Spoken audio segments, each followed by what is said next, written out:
Let me close with a brief synopsis of their work, because I love these guys. I didn't meet them. I can't wait to meet them in heaven. These are some neat guys, Bezalel and Aholiab.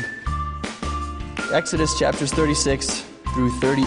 I just pulled some phrases out really quick. You don't have to turn there. Just listen.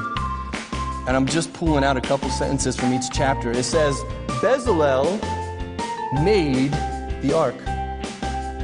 He made the table. He also made the lampstand.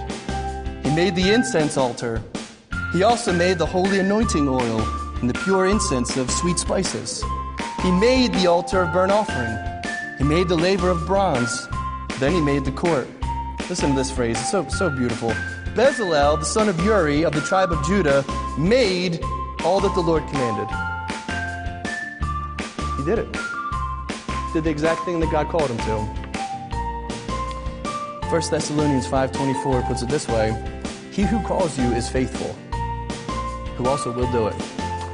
So I don't know what your struggle is tonight. I don't know what your situation is tonight. I don't know what doubts you've been wrestling with or what thoughts you've been thinking where God has put you in a situation that's too much or you can't fulfill some biblical command for your life. You just need to know tonight that He has given you His Spirit to be that person. He has designed you to do the work you're doing, and you're going to stand before Him, and please don't waste the gifts, don't waste the opportunity, don't waste the talent. Do your work heartily and faithfully, and let's rejoice when we stand before Jesus. Amen? Amen.